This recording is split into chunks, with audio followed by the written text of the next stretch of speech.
भौणी की रक्षा करने भाईर कर्तव्य थिला। ये जो भाई भौणीर अतूट संपर्क ये जो स्नेहर ये मधुर संपर्क आगुरी रही आसी भाई मध्य 2 दिन 4 दिन पूर्वर डाक ऑफिस को जाकरी पचार मोर राखी आस।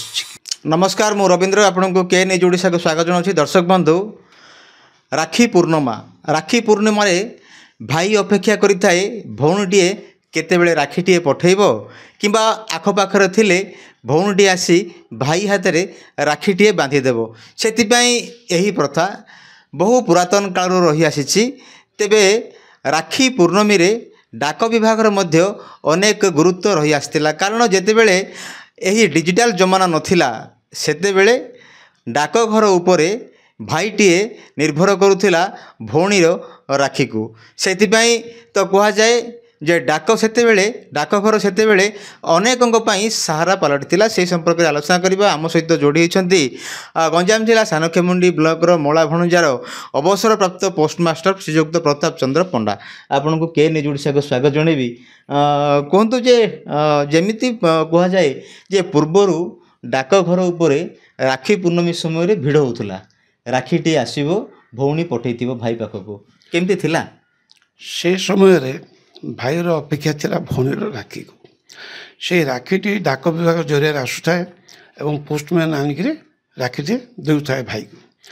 एवं भाई मध्य 2 दिन 4 दिन पूर्वर डाक ऑफिस को जाकरी पचार मोर राखी आस। जो राखी पूर्णिमा अर्थ रक्षाबंधन पूर्णिमा। रक्षाबंधन यहाँ पूर्वर बहु पुरातन काल रही आसी। पुराण शास्त्र मध्य यह उल्लेख अच्छी। आमर द्वापर जुगर कथा बड़ भाई बलभद्र ठाकुर तांकु आमर माँ सुभद्रा माँ से राखी पिंधि कारण से कही जे मोर विपद आपदर रक्षा कर बड़ भाई। से ही समय बड़ भाई को पिंधि राखी सुभद्रा माँ से रक्षा पाई। बहुत तार उदाहरण अच्छी गोटे मु कहूँ से अर्जुन को बाहाबा जाऊे से रथ रे अर्जुन को सारथी रूप में माँ सुभद्रा रथ चलैले। बलभद्र ठाकुर रागी मो भौणी को जबरदस्ती अर्जुन नहीं जाऊरी अर्जुन को मारे जिते गले आगरे ढाल बोली सुभद्रा माँ चेला रही। भौणी को देखी भाई नीरव रही। भौणी की रक्षा करने भाईर कर्तव्य थिला। ये जो भाई भौणीर अतूट संपर्क ये जो स्नेहर ये मधुर संपर्क आगुरी रही आसी। वर्तमान डाक विभाग आउ राखी आसुना। एवं विभिन्न आड़े कुरियर सर्विस बा विभिन्न ये राखी पठे दूसरी। डाक विभाग से आउ गुरुत्व वर्तमान नहीं राखी पाई। आज्ञा ये तो गला गोटे कथा जितेबले बहु दूर दूरांतर राखी आसो से केमी गोटे परिवेश थिला जे गोटे पुटे आसो भाईटे आसो आज्ञा राखी आसला कि एमती कौन किसी पचारुले। हाँ से राखी पाई भाई बारंबार दौड़ थाए डाक विभाग डाक ऑफिस कार्यालय को जाऊे मो राखी आसला। भौणी बहुत दूर दूरांतर किए तो हैदराबाद थाए बा किए बेंगलोर थाए कि बम्बे थाए कि सूरत थाए से अपेक्षा रे भाई भौणी राखी पठेब बहुत आशा नहीं तार अति भाव विहल सी डाक विभाग को धाऊ थाए राखी पाइबा। डाक विभाग कर्मचारी पोस्टमैन घंटी घंटी बाड़ेगिरी सी गाँ दाण्ड बुलता। घंटी माने कौन एमती गोटे थिबो एमती। हाँ हाँ हाँ झुमका बोली घंट थाए से सीधा बजे बजे आसवे दाण्ड मुहरे दाण्ड द्वार छेला लगी डाकबे भाई अमुक लोक अच्छ कि तुम राखी आसी घर जा राखी दे भाईटे बहुत श्रद्धार से डाक पिओन ठार आनी राखीर आउर बहुत वे दृष्टांत अच्छी। राखी हूँ रक्षाबंधन। रक्षाबंधन रक्षा करने ये बंधन भाई पाखे भौणीर आविरता थाए। भाई सेतेबेले राखी पाइला किसी अर्थ टंका पैसा डाक विभाग जरिया मनी अर्डर କରିକିରି ଭଉଣୀ ପାଖକୁ ପଠାନ୍ତି। ଆଚ୍ଛା ମନି ଅର୍ଡ଼ର ବ୍ୟବସ୍ଥା ଥିଲା? ମନି ଅର୍ଡ଼ର ବ୍ୟବସ୍ଥା ଥିଲା। ବର୍ତ୍ତମାନ ତ ମନି ଅର୍ଡ଼ର ବ୍ୟବସ୍ଥା ନାହିଁ, ସବୁ ଅନଲାଇନ୍ ପେମେଣ୍ଟ ହେଇଗଲା, ମୋବାଇଲ ପେମେଣ୍ଟ ହେଇଗଲା। ଏବେ ବି ସେ ରାକ୍ଷୀ ଅଛି, ରକ୍ଷାବନ୍ଧନ ହେଉଛି, ସେ ସମ୍ପର୍କ ଭାଇ ଭଉଣୀର ରହିଛି। ଆଉ ମୋର ଅନୁଭୂତି ଆଜି ମଧ୍ୟ ମୁଁ ଜାଣିଛି ରକ୍ଷାବନ୍ଧନ ପାଇଁ ରାକ୍ଷୀ ପଠାଇଛନ୍ତି। ରାକ୍ଷୀ ମଧ୍ୟ ମୁଁ ପାଇଛି, କାଲି କୋରିଅର ସର୍ଭିସରୁ ପାଇଛି। ଆଉ ପୋଷ୍ଟାଲରେ ଆଉ ରାକ୍ଷୀ ନାହିଁ? ଆଉ ପୋଷ୍ଟାଲ ରାକ୍ଷୀ ଆଉ ନାହିଁ, ପୋଷ୍ଟାଲ ସପନ ହେଇଗଲାଣି। ବର୍ତ୍ତମାନ କୋରିଅର ସର୍ଭିସରେ ରାକ୍ଷୀ ଆସୁଛି। ଆଉ ଭାଇ ପଠାଉଛି ଅନଲାଇନ୍ ପେମେଣ୍ଟ ମୋବାଇଲରେ ଭଉଣୀ ପାଖକୁ ପଇସା।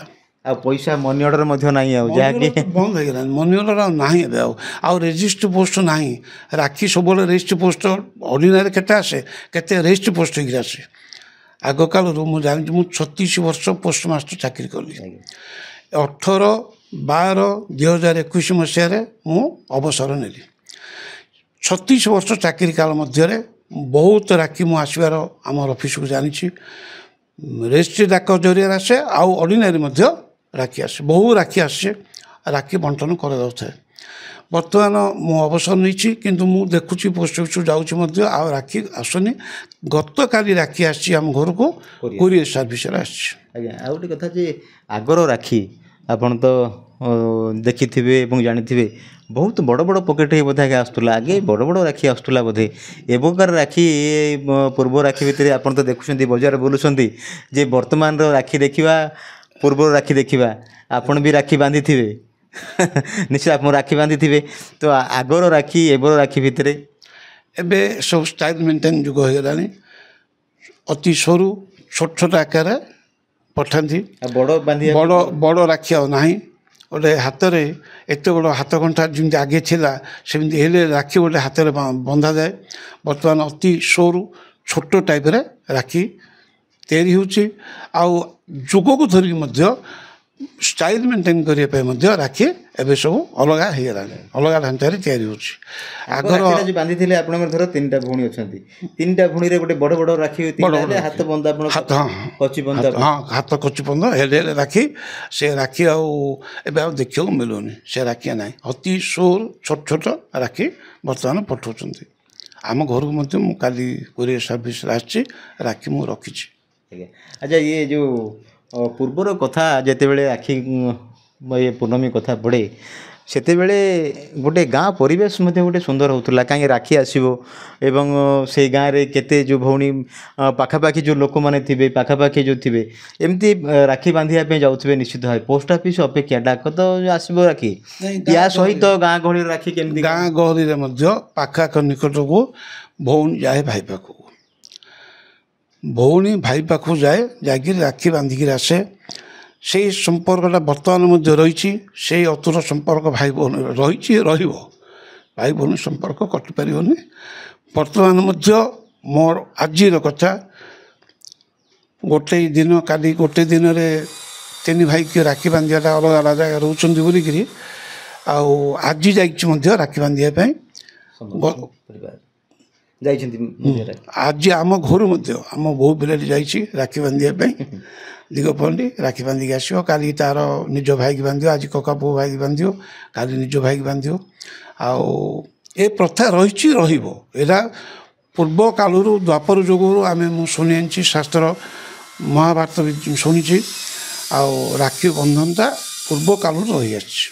କିନ୍ତୁ ଏବେ ଯେଉଁ ଡାକ ରାକ୍ଷୀ ପଠାଇବାର ତରିକାଟା ଆଉ ଗୋଟେ ଦେଖିବାକୁ ଗଲେ, ଆଉ ରାକ୍ଷୀ ମଧ୍ୟ କୋରିଅରରେ ପଠାଉନାହାନ୍ତି। ଫୋନ୍ପେରେ ଟିକେ ପଇସା ଟିକେ ପଠାଇଦେଲେ କି ମୋବାଇଲରେ ପଇସା ପଠାଇଦେଲେ, ଭାଇ ତୁ ରାକ୍ଷୀ କିଣି। ବହୁତ ଆଜିକାଲି ତ ଡିଜିଟାଲ ଇଣ୍ଡିଆ, ସବୁ ଅନଲାଇନରେ ସବୁ କାର୍ଯ୍ୟ ହେଉଛି। ପଇସା ମଧ୍ୟ ଅନଲାଇନରେ ପଠାଇ ଦେଉଛନ୍ତି, ଭାଇ ରାକ୍ଷୀ ପିନ୍ଧିବ କିଣିକିରି। କିନ୍ତୁ ଅନଲାଇନ୍ ପେମେଣ୍ଟଟା ଭଲ ହେଇଛି। ଆଉ ଗୋଟେ ସମ୍ପର୍କଟା କଟି ଯାଉଛି, କ'ଣ ଭାଇ ଭଉଣୀର ସାକ୍ଷାତ ହେଇପାରୁନି। କିନ୍ତୁ ପଠାଇବାର ଯେଉଁ ଅନୁଭୂତି ମଧ୍ୟ ପଠାଇଲେ ଭଲ ହେଇଥାନ୍ତା। ଭଉଣୀ ନିଜେ ଡାକ ଜରିଆରେ ପଠାଇବାଟା ଅତି ସୁନ୍ଦର ହେଇଥାନ୍ତା। କିଣିଥାନ୍ତା ରାକ୍ଷୀଟେ, ଯେତେ ଦାମ ପଡ଼ୁଛି। ଆଉ ଏବେ ଅନଲାଇନ୍ ପେମେଣ୍ଟରେ ପଠାଇଦେଲେ ଭାଇ ନିଜେ ରାକ୍ଷୀଟା କିଣିକିରି ନିଜେ ପିନ୍ଧିବ। ଏଇଟା ଗୋଟେ ଅସଙ୍ଗତ କଥା ହେଉଛି। ଭଉଣୀ ଭାଇକି ପିନ୍ଧେଇ ପାରୁନି, ବା ଡାକ ଜରିଆରେ ଆସିଲେ ମଧ୍ୟ ସେଇଟା ଭଉଣୀ ପିନ୍ଧିଲା ଭଳି ହେଉଥାଏ। ଯାହା ହେଉଛି ବର୍ତ୍ତମାନ ତ ଯୁଗ ପରିବର୍ତ୍ତନ ହେଇଛି। ନଥିଲେ ମଧ୍ୟ ଭଉଣୀ ଯେହେତୁ ପଠେଇଛି ରାକ୍ଷୀଟା, ସେଇ ସୁନ୍ଦର, ସେଇ ସମ୍ପର୍କ ଅତୁଟ ସମ୍ପର୍କ, ସେଇ ସୁନ୍ଦର, ସେ ଆବିଲତା, ସେଇ ସ୍ନେହ ରହିଛି, ରହିବ ସବୁଦିନ ପାଇଁ। କିନ୍ତୁ ସମୟ ସହିତ ତାଳ ଦେଇକି ସମୟ ସହିତ ତାଳ ଦେଇକି ଲୋକ ଚାଲିବାକୁ ପଡ଼ୁଛି। ବର୍ତ୍ତମାନ ଯୁଗ, ବର୍ତ୍ତମାନ ସମୟ ଧରି ଲୋକ ଚାଲୁଛନ୍ତି। ବର୍ତ୍ତମାନ ମଧ୍ୟ ସେ ସମ୍ପର୍କଟା ରହିଛି, ରହିବ। ନିଶ୍ଚିତ ରୂପେ ଆପଣ ଶୁଣୁଥିଲେ ଅତି ସୁନ୍ଦର ଭାବେ ଏହି ସୁନ୍ଦର ପରମ୍ପରା ରହିଛି ଓ ରହିଥିବ। ତେବେ ଯେମିତି ଆମେ ଆଲୋଚନା କରୁଥିଲେ ଯେ ଅନଲାଇନ୍ ପେମେଣ୍ଟ ମାଧ୍ୟମରେ ଅନେକ ହୁଏତ କିଛି ପଇସା ପଠାଇ ଦିଅନ୍ତି ଯେ ଭାଇ ତୁ ରାକ୍ଷୀଟିଏ କିଣିଦେବୁ, କିନ୍ତୁ ଅନେକଙ୍କର କହିବା କଥା ହେଲା ଯେ ରାକ୍ଷୀ ତୁ କିଣିଦେ ବୋଲି କହିବା ଅପେକ୍ଷା ରାକ୍ଷୀଟିଏ ଯଦି ପଠାଇ ପାରିଥାନ୍ତା ତାହେଲେ ମଧ୍ୟ ତା'ର ଆବିଳତାଟା ମଧ୍ୟ ରହିଥାନ୍ତା। ଅନ୍ୟ ପକ୍ଷରେ ଦେଖିବାକୁ ଗଲେ ଡାକଘର ଅତୀତ ହୋଇଛି, ଡିଜିଟାଲ ଇଣ୍ଡିଆ ପାଦ ଥାପିଛି, ତେଣୁ ସମୟ ସହିତ ତାଳ ଦେଇ ମଧ୍ୟ ଆମକୁ ଚାଲିବାକୁ ପଡ଼ୁଛି। ଆଶା କରୁଛି କାର୍ଯ୍ୟକ୍ରମ ମଧ୍ୟ ଆପଣଙ୍କୁ ଭଲ ଲାଗିବ। ରହୁଛି, ନମସ୍କାର।